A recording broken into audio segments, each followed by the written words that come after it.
Bharat Ratna doctor Bhimrao Ambedkar ಅವರಿಗೆ ಕೋಟಿ ಕೋಟಿ ನಮನ. ಇವರ ಜೀವನವನ್ನು ಆಧರಿಸಿ ಈ ಧಾರಾವಾಹಿಯನ್ನು ನಿರ್ಮಿಸಲಾಗಿದೆ. ರಾಷ್ಟ್ರಕ್ಕೆ, ರಾಷ್ಟ್ರದ ಜನರಿಗೆ ಅಂಬೇಡ್ಕರರ ಕೊಡುಗೆ ಅಪಾರ. ಹಲವಾರು ಅಧಿಕೃತ ಪುಸ್ತಕಗಳನ್ನು ಆಧರಿಸಿ ಈ ಕಥೆಯನ್ನು ತಮ್ಮ ಮುಂದೆ ಇಡಲಾಗಿದೆ. ಈ ಧಾರಾವಾಹಿಯನ್ನು ವಾಹಿನಿಯು ನಿಷ್ಠೆಯಿಂದ ನಿರ್ಮಿಸಿದ್ದು, ಬಾಬಾ ಸಾಹೇಬರ ಜೀವನ ಮತ್ತು ಸವೆಸಿದ ಹಾದಿ ಪ್ರತಿಯೊಬ್ಬರಿಗೂ ಸ್ಫೂರ್ತಿ ನೀಡುತ್ತದೆ ಎಂಬುದನ್ನು ವಾಹಿನಿಯು ಬಲವಾಗಿ ನಂಬಿದೆ.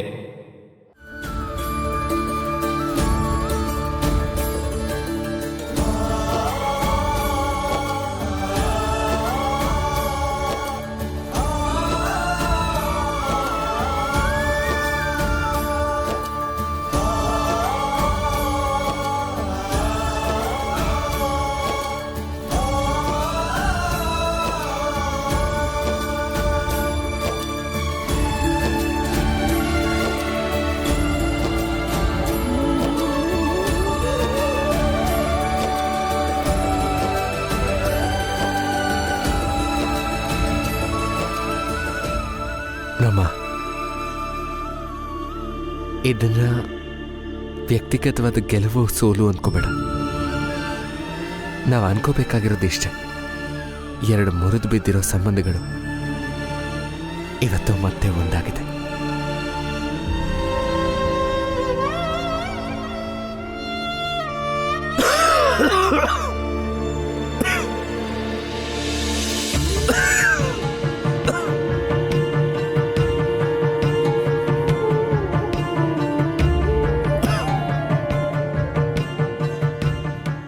ನೀವಿಲ್ಲೇ ಕೂತೀರಿ, ನಾನು ಕಷಾಯ ಮಾಡ್ಕೊಂಡು ಬರ್ತೀನಿ.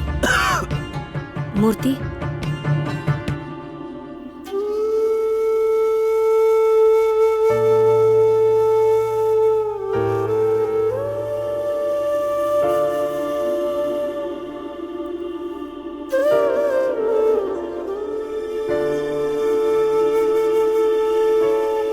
ಮೂರ್ತಿ,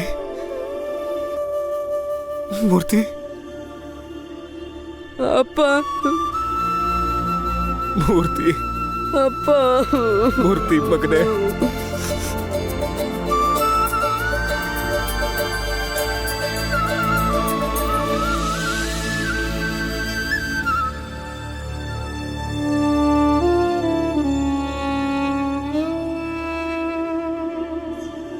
ರಮ್ಮ, ನಿನಗೇನಾಯ್ತು?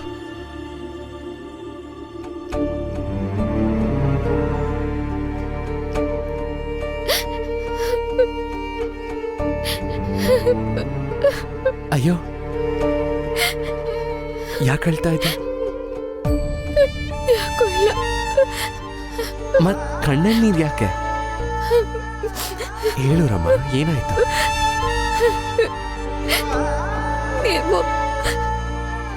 ನೀವು ನನ್ನ ಬಿಟ್ಟೆಲ್ಲೂ ಹೋಗಲ್ಲ ತಾನೆ? ನನಗೆ ಕಮಲಮ್ಮನ್ ತರ ಗಟ್ಟಿ ಮನ್ಸಿಲ್ಲ. ಗಂಡ ಹತ್ರ ಇಲ್ದೆ ಬದುಕಕ್ಕಾಗಲ್ಲ ನನ್ನ ಕೈಲಿ.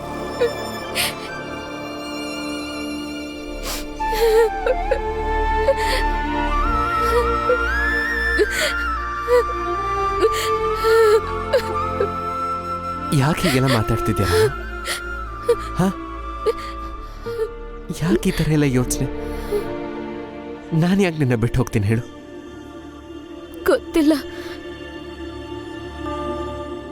ಆಗ್ಲೇ ನೀವು ಪುರುಷಿ ಅಣ್ಣನ ಕರ್ಕೊಂಡು ಹೊರಗೆ ಹೋದಾಗ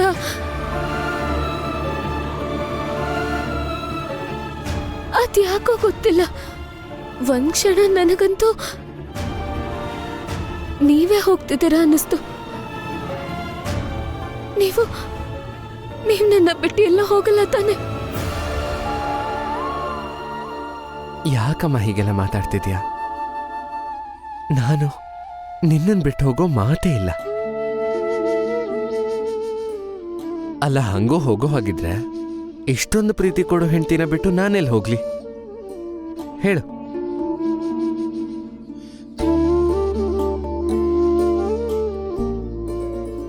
ಏನೇನೋ ಯೋಚನೆ ಮಾಡಬೇಡ. ಈಗ ನಾನು ಕೆಲಸ ಹುಡ್ಕೋದಕ್ಕೆ ಆಚೆ ಹೋಗ್ತಾ ಇದ್ದೀನಿ. ಆಚೆ ಹೋಗ್ತಾ ಇರ್ಬೇಕಾದ್ರೆ ನಿನ್ನನ್ನು ಹೀಗೆ ನೋಡೋದಕ್ಕೆ ನಾನು ಇಷ್ಟಪಡಲ್ಲ. ನಗು ನಗು ಅಂದೆ.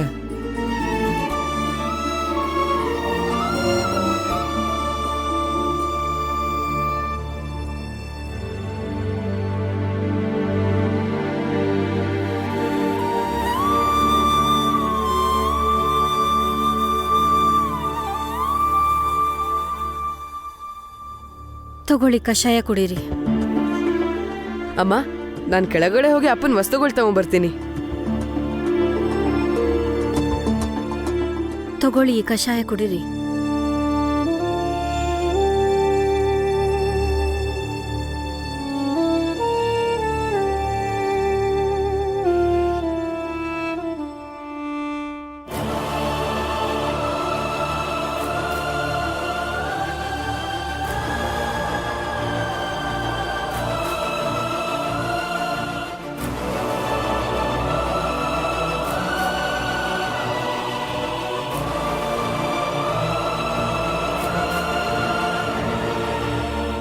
ಕ್ಷಮಿಸು ಕಮಲ, ಇನ್ಮೇಲೆ ಯಾವತ್ತೂ ಇಂಥ ತಪ್ಪು ಮಾಡಲ್ಲ. ತಪ್ಪು ಮಾಡಿದ್ದಾದ್ಮೇಲೆ ಕ್ಷಮೆ ಕೇಳೋದ್ರಿಂದ ಎಲ್ಲ ಸರಿ ಹೋಗುತ್ತೆ ಅನ್ಕೊಂಡಿದ್ದೀರಾ? ಕ್ರಮೇಣ ಎಲ್ಲನೂ ಸರಿ ಮಾಡ್ತೀನಿ ನಾನು. ನಂಗ ನಂಬಿಕೆ ಇಲ್ಲ. ನನ್ನ ನಂಬು ಕಮಲ, ಇದೊಂದೇ ಒಂದು ಸಲ ನನ್ನ ನಂಬು, ದಯವಿಟ್ಟು.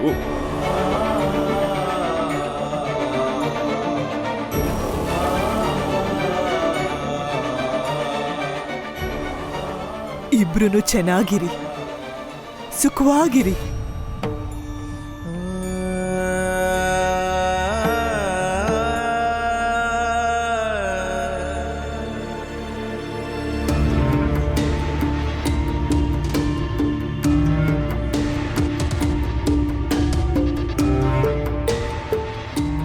ಏ ಭೀಮ್ರಾವ್, ಇಷ್ಟು ಬೆಳಗ್ಗೆ ಎಲ್ಗಪ್ಪ ಹೊರಟೆ?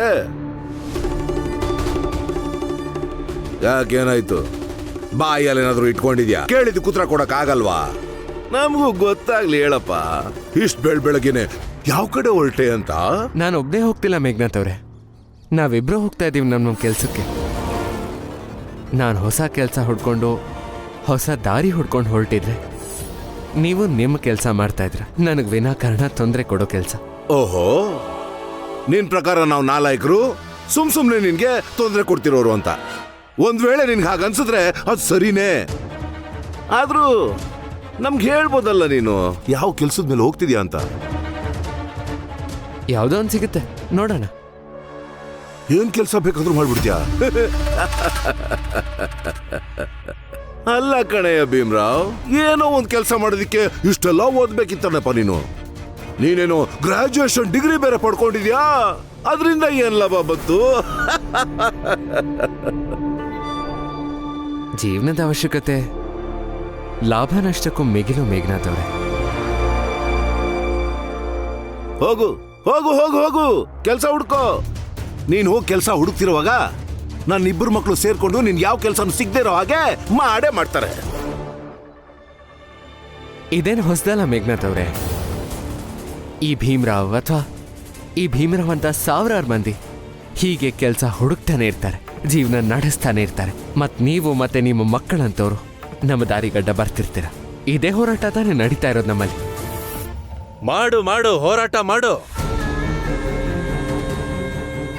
ಮಾಡು. ಆದ್ರೆ ಒಂದಂತೂ ನೆನ್ಪಿಟ್ಕೋ, ನೀನು ಎಷ್ಟೇ ಹೋರಾಟ ಮಾಡು, ತಲೆ ಕೆಳಗ್ ಮಾಡಿ ನಿಂತ್ಕೋ. ತಲೆ ಕಾದು ಕಾವ್ಲಿ ಆಗೋಗ್ಲಿ, ಆದ್ರೂ ನಾವು ಹೋರಾಟ ನಿಲ್ಸೋರಲ್ಲ. ಗೊತ್ತು ನನಗೆ, ಯಾಕಂದ್ರೆ ಇದೇ ನಿಮ್ಮೆಲ್ಲರ ಹುಟ್ಟುಗುಣ. ಆದ್ರೆ ನಮ್ಮ ಹುಟ್ಟುಗುಣ ಏನಂದ್ರೆ ಹಿಂದೆ ನಡೆದಿದ್ದನ್ನು ಮರ್ತು ಹೊಸ ಪ್ರಾರಂಭ ಮಾಡೋದು. ಮತ್ತಿವತ್ತಿಂದ ಇದೇ ನನ್ನ ಸಂಕಲ್ಪ.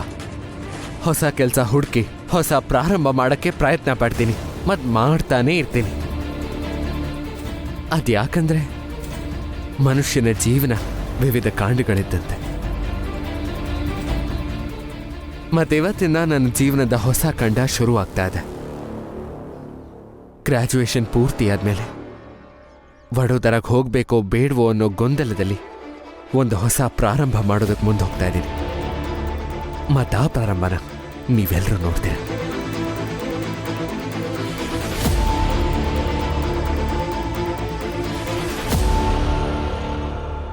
ಭೀಮ್ರಾವ್, ಹೋಗು.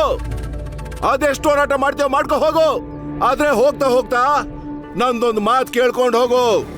ನೀನ್ ಯಾವುದೇ ದಾರಿಯಲ್ಲಿ ಹೋದ್ರು ಸರಿ, ಆ ದಾರಿ ತುಂಬಾ ನಿನಗೆ ಕಷ್ಟಗಳೇ ನಾವು ಕೊಡ್ತೀವಿ. ನಿನ್ನ ಜೀವನದ ಯಾವುದೇ ಭಾಗದಲ್ಲೂ ನಾವು ನಿನಗೆ ನೆಮ್ಮದಿ ಕೊಡೋದಿಲ್ಲ.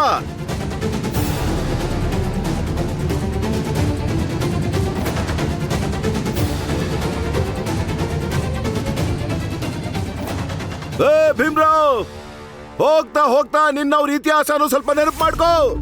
ನಿನ್ನ ಜಾತಿಯವರ ಇತಿಹಾಸದ ಪ್ರತಿಯೊಂದು ಪುಟದಲ್ಲೂ ನಿನಗೆ ನಮ್ಮ ತಾಕತ್ತು ಮತ್ತೆ ನಿಮ್ಮ ಅಸಹಾಯಕದ ಅಧ್ಯಾಯ ಸಿಕ್ಕತ್ತೆ.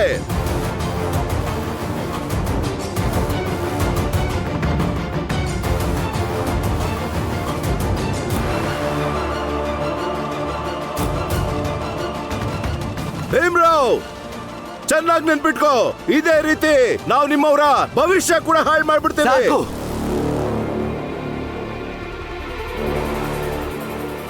ಸಾಕು.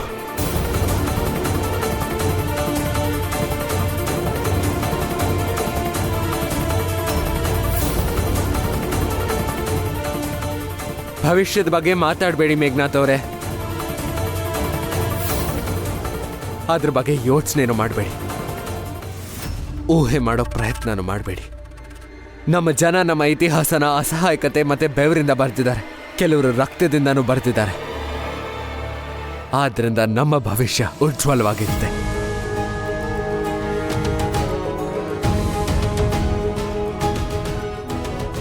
ಮತ್ತು ನಮ್ಮ ಭವಿಷ್ಯನ ನಿಮ್ಮ ವರ್ತಮಾನದ ಮಾತುಗಳಿಂದ ಅಳಿಯೋದಕ್ಕೆ ಹೋಗಲ್ಲ ನಾನು. ನಿಮ್ಮ ವರ್ತಮಾನ ಏನೋ ಬೆಳಕಲ್ಲಿರ್ಬೋದು, ಆದರೆ ನಿಮ್ಮ ಈ ಬೆಳಕಿಂದ ನಮಗ್ ಸಿಗ್ತಾ ಇರೋದು ಕೇವಲ ಅಂಧಕಾರ ಮಾತ್ರ. ಆದ್ರಿಂದ ನಮ್ಮ ಜಾತಿಗೂ ಕೂಡ ಬೆಳಕು ಬರುತ್ತೆ.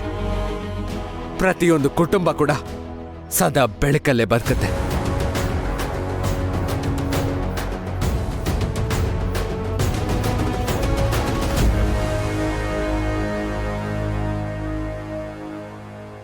ಏಯ್, ಆಯ್ತಾ ನಿಂದು? ಏನ್ ತಿಳ್ಕೊಂಡಿದ್ಯಾ ನೀನು? ಹೀಗೆ ಭಾಷಣ ಮಾಡ್ಕೊಂಡು ಮುಂದೆ ಬರ್ತೀನಿ ಅಂತಾನ? ಬರ್ತೀನಿ, ಖಂಡಿತ ಮುಂದೆ ಬರ್ತೀನಿ. ನೀವು ನೋಡ್ತಾ ಇದ್ದೀರಲ್ಲ, ಮುಂದೆ ಬರ್ತಾ ಬರ್ತಾ ನಾನು ಇಲ್ಲಿವರೆಗೂ ಬಂದಿದ್ದೀನಿ. ನಿಮ್ ತರ ನಿಂತಲೇ ನಿಂತಿಲ್ಲ ನಾನು. ಮತ್ ನನ್ನ ಜೀವನದಲ್ಲಿ ನಾನು ಮುಂದೆ ಸಾಗ್ತಾನೆ ಇರ್ತೀನಿ, ಮತ್ ನೀವು ನೋಡ್ತಾನೆ ಇರ್ತೀರಾ.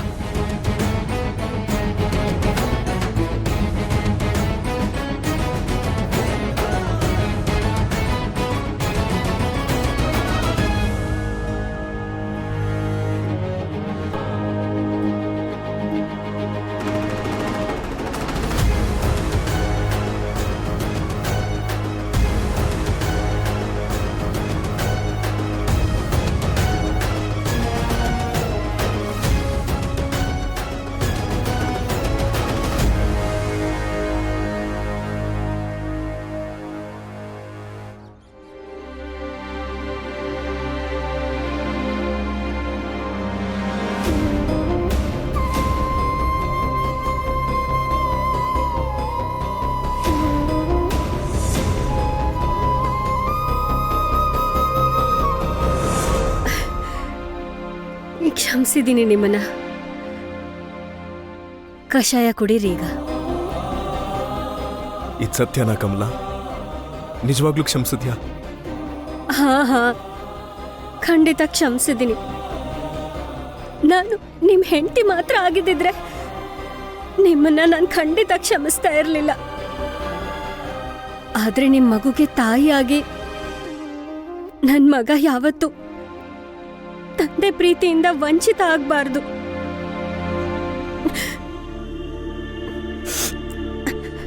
ಕಷಾಯ ಕುಡೀರಿ.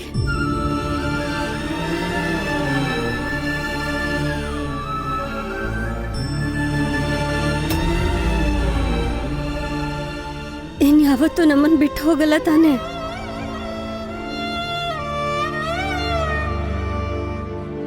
ಖಂಡಿತ ಹೋಗಲ್ಲ ಕಮಲಾ, ನಿನ್ಮೇಲೆ ಆಣೆ ಮಾಡಿ ಹೇಳ್ತೀನಿ. ಅಮ್ಮ, ನಾನು ಅಪ್ಪನ ವಸ್ತುಗಳು ತಗೊಂಬಂದೆ.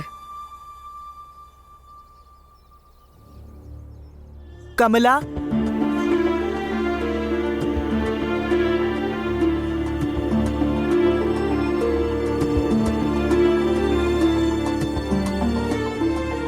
ಕಮಲ, ಸ್ವಲ್ಪ ಹೊರಗೆ ಬರ್ತೀಯಾ? ನಿನ್ನ ಹತ್ರ ಏನೋ ಮಾತಾಡಬೇಕು.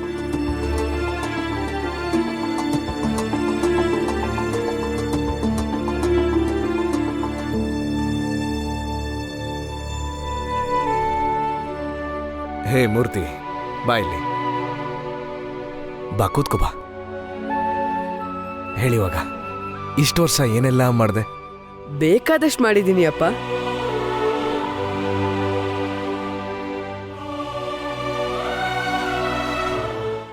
ನೋಡು ಕಮಲ, ನನ್ನ ತಪ್ಪು ತಿಳ್ಕೋಬೇಡ. ನೇರವಾಗೇ ಹೇಳ್ತಾ ಇದ್ದೀನಿ. ಇನ್ಮೇಲೆ ನಾನು ನಿಮ್ಮ ಜೊತೆ ಇರೋಕ್ಕಾಗಲ್ಲ. ನೀವು 3 ಜನ ಒಟ್ಟಿಗೆ ಇರಿ, ನಾನು ಬೇರೆ ಕಡೆ ಹೋಗ್ತೀನಿ. ಅಯ್ಯೋ, ನೀವ್ಯಾಕೆ ನಮ್ಮನ್ನು ಬಿಟ್ಟು ಹೋಗ್ಬೇಕು ಅಮ್ಮ? ಭಾವುಕಳಾಗ್ಬೇಡ. ಭಾವುಕ ಆಗೋ ಸಮಯ ಅಲ್ಲ ಇದು. ನಾನೇನ್ ತುಂಬಾ ದೂರ ಹೋಗ್ತಾ ಇಲ್ಲ, ಇಲ್ಲೇ ವಠಾರದಲ್ಲಿ ಎಲ್ಲೋ ಇರ್ತೀನಿ ಅಷ್ಟೇ. ಆದ್ರೆ ನೋಡು, ಈಗ ನಿನ್ ಗಂಡ ಮನೆಗೆ ವಾಪಸ್ ಬಂದಿದ್ದಾನೆ. ಇನ್ಮೇಲೆ ನೀನು, ನಿನ್ ಗಂಡ ಜೊತೆಗೆ ನಿನ್ ಮಗ, ಇಷ್ಟೇ ನಿನ್ ಲಕ್ಷ್ಯ ಆಗಿರ್ಬೇಕು. ಅದೇ ಬೇಕಿರೋದು ಕೂಡ. ಹಾಗೆಲ್ಲ ಹೇಳ್ಬಿಡಿ ಅಮ್ಮ, ನೀವೆಲ್ಲೂ ಹೋಗೋ ಹಾಗಿಲ್ಲ. ಕಮಲ, ನಾನು ಇಲ್ಲೇ ಇರ್ತೀನಿ. ನೀನ್ ನನ್ನ ಮಗಳು ಕಣೆ. ನಿನ್ನೊಬ್ಳನ್ನೇ ಬಿಟ್ಟು ನಾನು ಎಲ್ಲಿಗೂ ಹೋಗೋದಿಲ್ಲ. ಆದ್ರೆ ಸದ್ಯಕ್ಕೆ ನೀವು 3 ಜನ ಒಟ್ಟಿಗೆ ಇರಬೇಕು ಅಷ್ಟೇ. ನಾನು ನಿನ್ನಮ್ಮ ತಾನೆ, ವಾದ ಮಾಡಂಗಿಲ್ಲ ನನ್ನ ಹತ್ರ. ನಡಿ ಅಮ್ಮ. ನನ್ ಗಂಟು ಮೂಟೆ ಕಟ್ಟಕ್ ಸಹಾಯ ಮಾಡು. ನಡಿ, ಒಳಗ್ ಬಾ.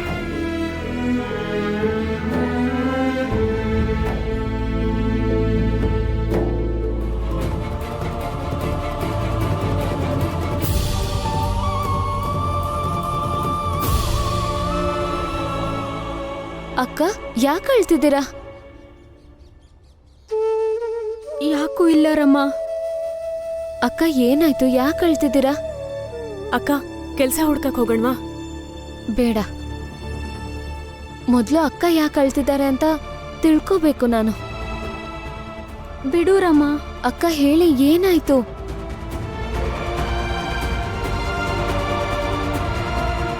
ನಾನು ಈ ಮನೆಯಿಂದ ದೂರ ಇರೋವಾಗ, ನಿಮ್ಮೆಲ್ಲರಿಂದ ದೂರ ಇರೋವಾಗ, ಅವ್ರು ನಂಗೆ ತುಂಬಾ ಹೊಡೆಯೋವಾಗ ನಂಗೇನು ವ್ಯತ್ಯಾಸ ಕಾಣಿಸ್ತಿರ್ಲಿಲ್ಲ. ಯಾಕಂದ್ರೆ ಇವೆಲ್ಲ ಸಾಮಾನ್ಯ ಅನ್ಸ್ತಿತ್ತು. ತಾಳಿ ಕಟ್ಟಿದ್ದಾರೆ, ಹೊಡಿತಾರೆ ಅನ್ಕೋತಿದ್ದೆ. ಆದ್ರೀಗ ನಿಮ್ ಜೊತೆ ನಾನು ಇರೋದಕ್ ಶುರು ಆದ್ಮೇಲೆ ಇವ್ರು ನನ್ನ ಮೇಲೆ ದಬ್ಬಾಳಿಕೆ ಮಾಡಿದ್ರೆ ನಂಗೆ ಎಷ್ಟು ನೋವಾಗುತ್ತೆ ಅಂದ್ರೆ ಕಣ್ಣಲ್ಲಿ ನೀರೇ ಬಂದ್ಬಿಡತ್ತೆ.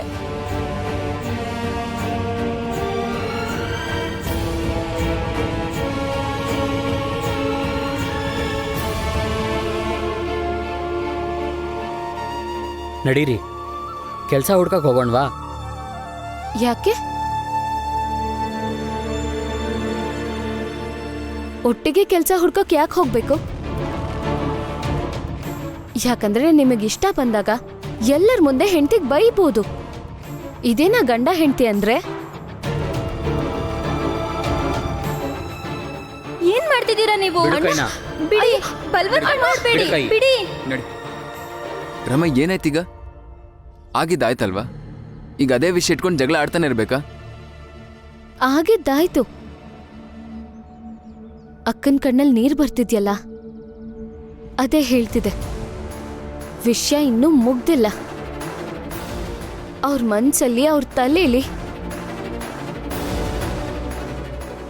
ಲಕ್ಷ್ಮಿ ಅಕ್ಕ ಅಳ್ದೇ ಇರ್ಬೋದು, ಆದ್ರೆ ಇವ್ರಿಗೂ ಖಂಡಿತ ನೋವಾಗಿದೆ. ರಮಾ, ಈ ವಿಷಯದಲ್ಲಿ ನಾವು ವಾದ ಮಾಡೋದು ಬೇಡ. ಕೆಲಸ ಹುಡ್ಕೋದಕ್ಕೆ ನೀನು ಬರ್ತೀಯೋ ಇಲ್ವೋ? ಇಲ್ಲ. ರಮ್ಮ, ಇರ್ಲಿ ಬಿಡು. ನಮ್ ಹಣೆ ಬರ. ಹೋಗ್ತೀವಿ ಬಿಡು. ಇಲ್ಲ ಅಕ್ಕ, ಇವರು ನಿಮ್ಮಿಬ್ರಿಗೂ ಗೌರವ ಕೊಡೋವರೆಗೂ, ಜೊತೆಗೆ ಇವರಿಬ್ರು ನಿಮಗ್ ಸಮ್ಮಾನ ಕೊಡೋವರೆಗೂ ನೀವ್ ಇವ್ರ ಜವಾಬ್ದಾರಿ ಹಂಚ್ಕೋಬೇಡಿ.